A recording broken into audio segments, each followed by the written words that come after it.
Alright, so we're getting ready to pull out here for our next camping adventure, and we decided we're gonna utilize the water system here on the camper. So I'll show you what I did to get it ready for that and how it works.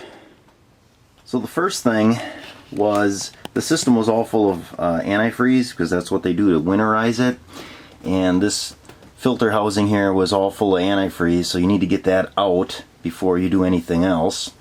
And there's like a special procedure to do that.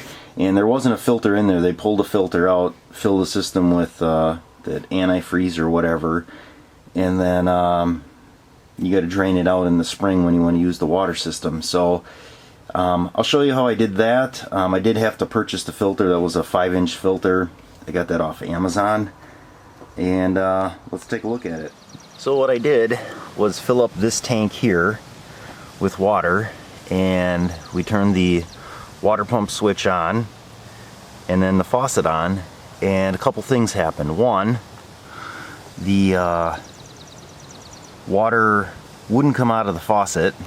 It was just running out of these two tubes underneath here. So underneath you'll see that there's a red and a blue here, and those caps weren't on. These caps right here were actually in with the water heater, and all this coolant was coming out of these lines, and I'm like, well, that's good, but why doesn't the faucet work? So I didn't quite understand what was going on. Well, these have to be plugged in order for the system to work. So after we got all the coolant out there and I found the plugs, I then the sink started to work. So we're like, all right, we're in business. Well, then my daughter's like, Dad, the sink is just filling up. I'm like, well, that's weird.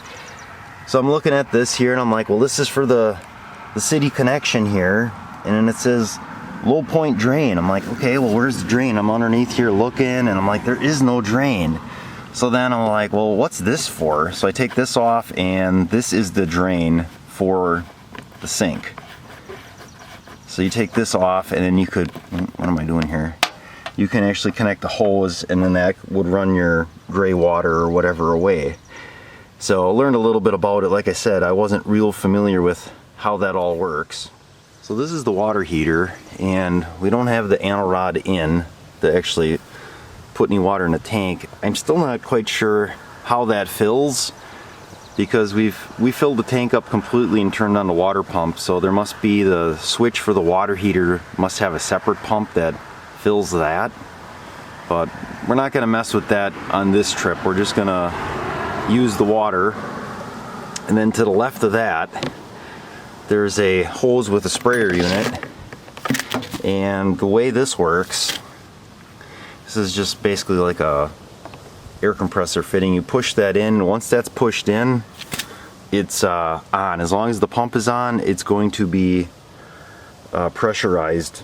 So we got a sprayer unit for that, and that's kind of like your outdoor sprayer. And then to the right of the water heater, refrigerator, and heater, actually left of the heater, is going to be your shower unit. And that's the same way. When the water pump is on, you'd have your cold, hot if you're using your water heater, and it's basically just a spray unit. So we're going to try using some of that and just see how it works. The pro tip I got from a buddy of mine that does some camping was, don't leave the water pump switch on. Even though it kind of cycles its way through when you use the water. He said if there's any leaks in your lines, or if you end up getting a cracked line or a loose fitting somewhere, the water pump will just keep dumping water. And he said he came back to his camper flooded because he had a line underneath the sink that was loose, and the water pump kept kicking in, and it was just leaking. So it's one thing to be aware of. So the next question I had that I wasn't real sure on is, what do I fill the water tank with? Do I fill it with hard water, or can I fill it with soft water? And after doing some research, I'm like, well, I'm just going to fill it up with soft water here, because our soft water is filtered. It's obviously softened. It's perfect for washing hands, doing dishes, that type of thing. So that's what I'm going to do. Well, then I started reading some comments about, oh, you don't want to fill your your tank on your camper and then haul it, because the tanks aren't designed for that type of travel, I guess. And I was like, well, then what's the point of the tank? And people are saying, oh no, you want to fill up at the campground with the water. It's those tanks are only designed for a static load. They're not designed for travel. And I thought, well, that's stupid. Why would that be? And then other comments were those tanks aren't attached very well. The straps are weak. So that got me thinking I should take a look at that. So underneath the camper here, this white tank is the freshwater tank. It's the only tank on this camper. And I believe it's 26 or 27 gallons. And I did remember seeing this strap here, and I'm like, well, yeah, that's not much. But then I was like, well, what is this here? This bar that looks like it's angle iron. Well, it's exactly what it is. It's angle iron, and it's actually sitting on this angle iron that comes all the way across.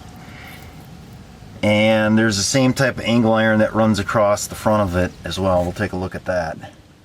So here's that strap on the other side, and up in here again, up in here is an angle iron, and that angle iron runs all the way across, and this tank is actually sitting on top of that angle iron. So I don't know, maybe some other campers are a little different.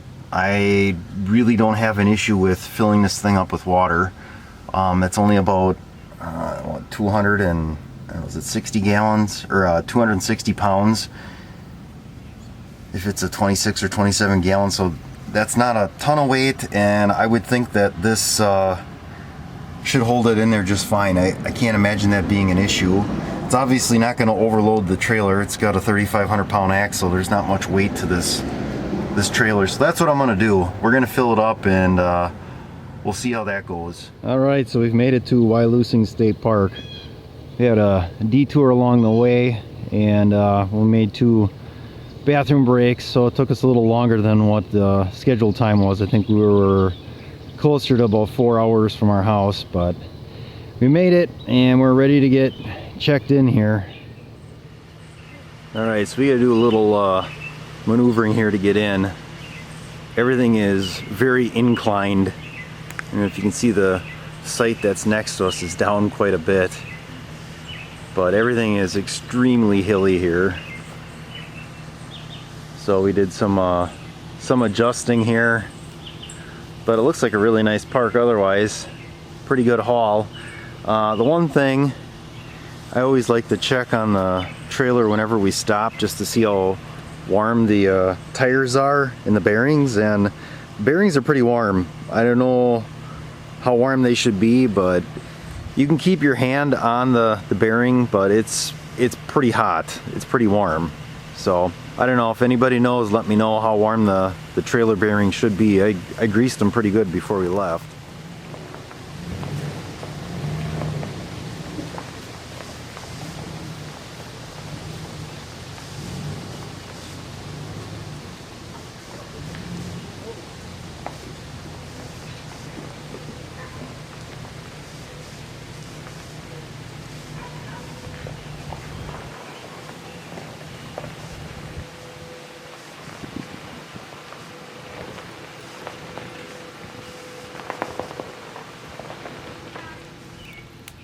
Alright, so we got the fire going here. We're going to do some cooking in a little bit.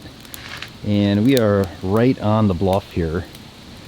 This is the last site of the campsite. So we're at 155. And wasn't really sure how close we were, but I wish I had more of a zoom here. Let me see if I can get us zoomed out a little bit further. Alright, so here we go. I got the massive amount of zoom on. So we're up pretty high here. I got a Rode microphone with a dead cat windscreen, so hopefully that takes care of all our wind noise. So I'm testing that out too. That came actually just before we were ready to leave. FedEx dropped it off. So really nice sights here. We'll definitely do some exploring around this campsite, around the state park as well. And like I said, we are right on the bluff here. Right on the edge.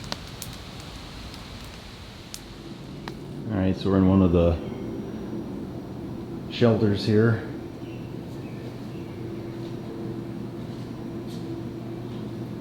Looks like this is a pretty old structure. It's got a fireplace on each end here.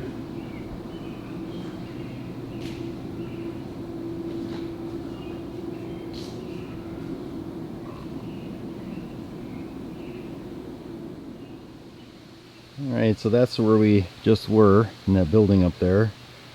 Came down this little path here. And our campsite is right over here, just on that side.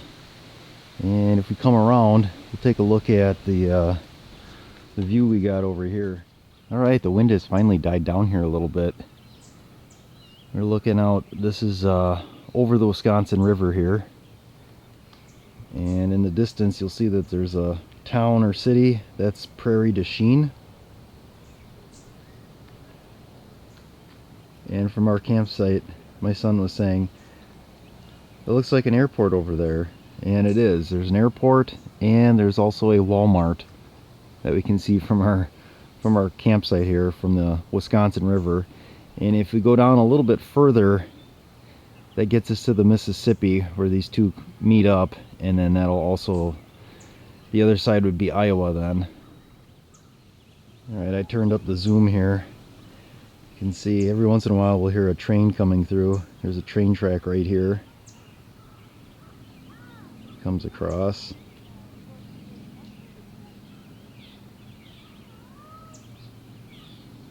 Really nice state park here again.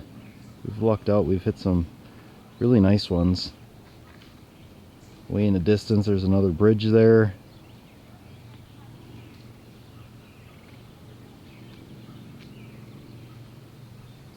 There you can see part of it.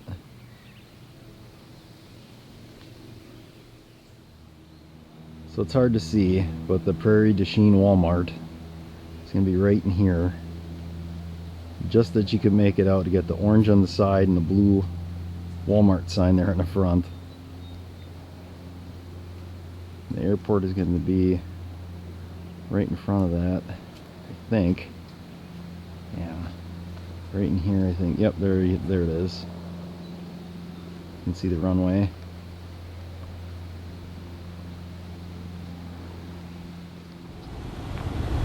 There's a camper, kind of looks just like ours over here.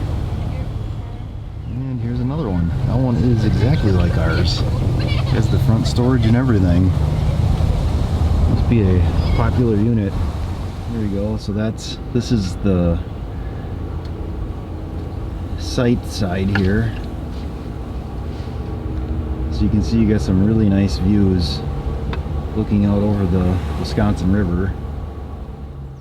Alright, so this state park also has a boat landing, and this says it's the Mississippi River.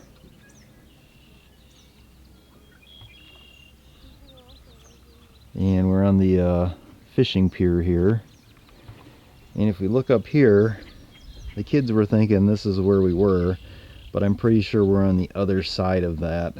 We're on the, probably over on that side. It's a pretty good drive to get down here, and it's all downhill the whole way. So we cross railroad tracks as well. So we're going to try some fishing probably tomorrow, and we'll see how it goes.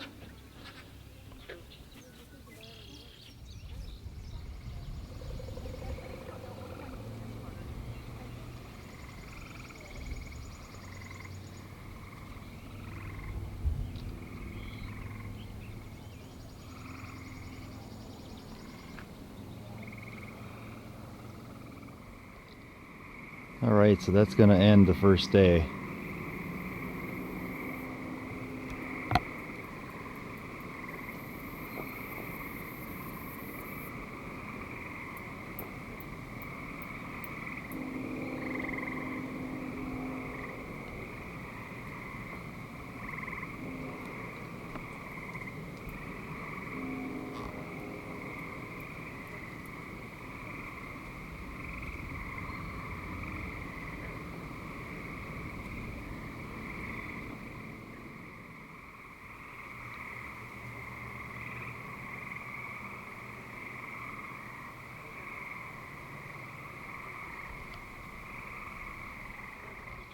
Alright, so down here, this is our water pump switch. Should we turn that on?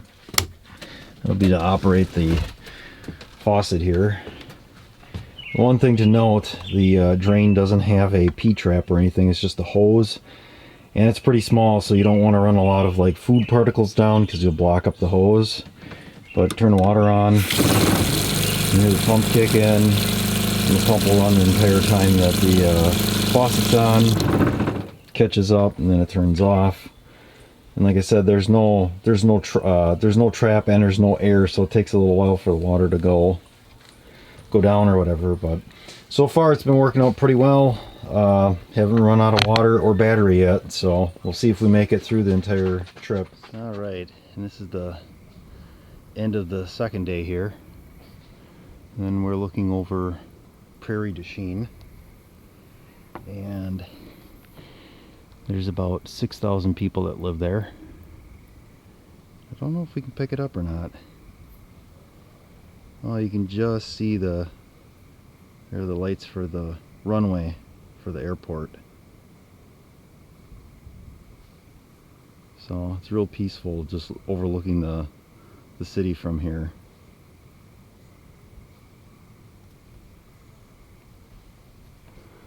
Alright, we will catch you tomorrow. Alright, so we're on some trails here at the park. This is what they call the Keyhole on the Bluff Trail. We just came down a load of stairs to get down here. Pretty primitive steps as well.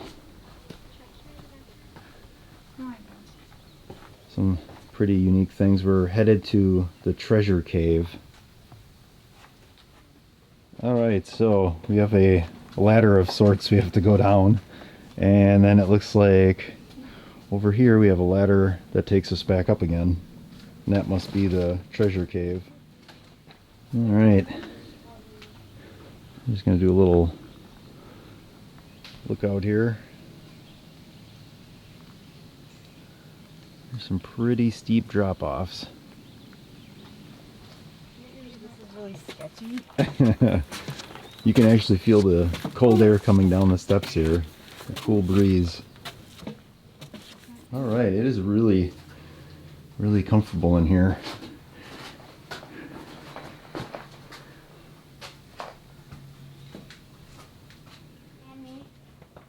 Oh my gosh, that's a rock. I'm not doing this. There's a rock right there that's going to fall on somebody's head and they're going to die. So, there's not a lot of room here. Can't stand up. Definitely a tight squeeze, but there's a little lookout here in this cave here. Let's see if I can bring us around. Oops. That's the way out there. She just fell down. You okay, buddy?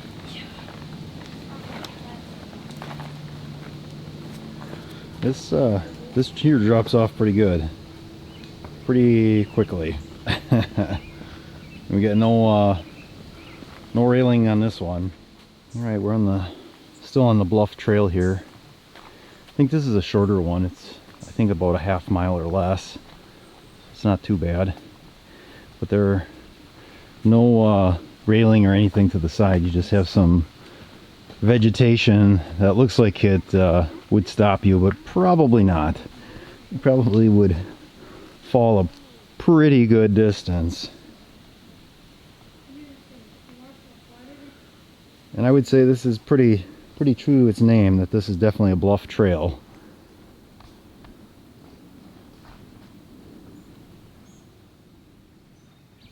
All right, the river there in front. Big drop off, and if we come around here,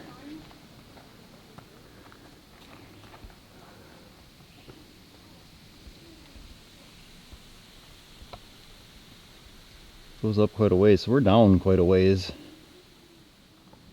Here's another really nice view here from the trail. Nice opening here.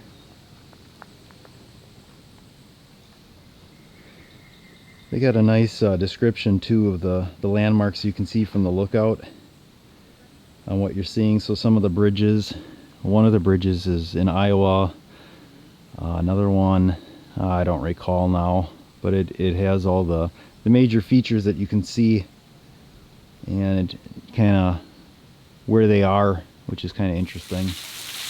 All right, so this is Little Sand Cave. We looked at the map, and I don't know, somehow we got mixed up. We got about 1.5 miles in of hiking here. We haven't found the Big Sand Cave. This is the Little Sand Cave.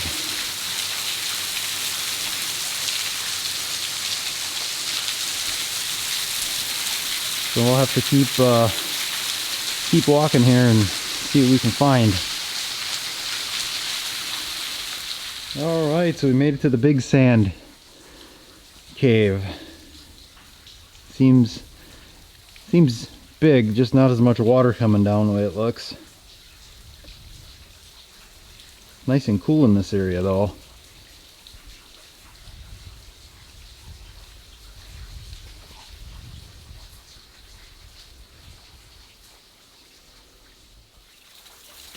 All right, so we get a little closer view here.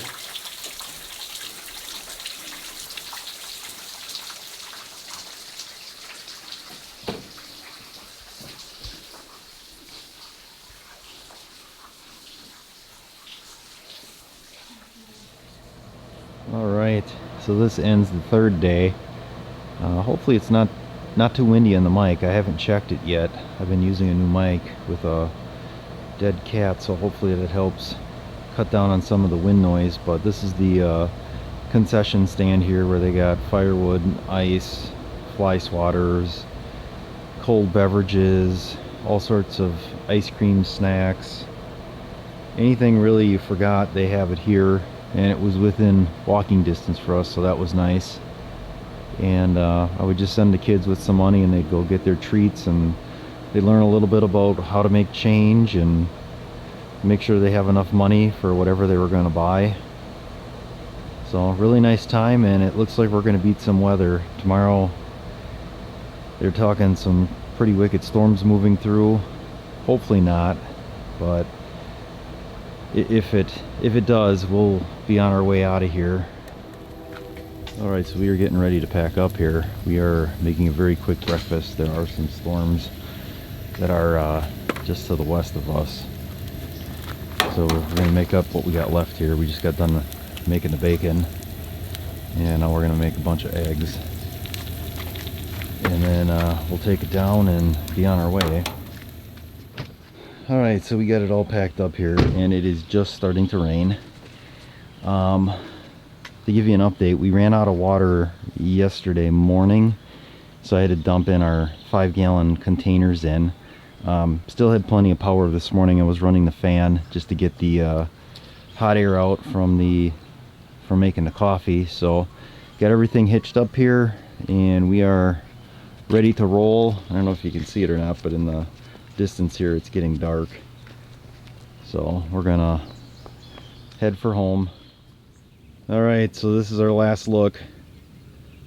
It's just starting to rain, and it was breezy all night, even into the morning, and now it is extremely calm. Very humid too.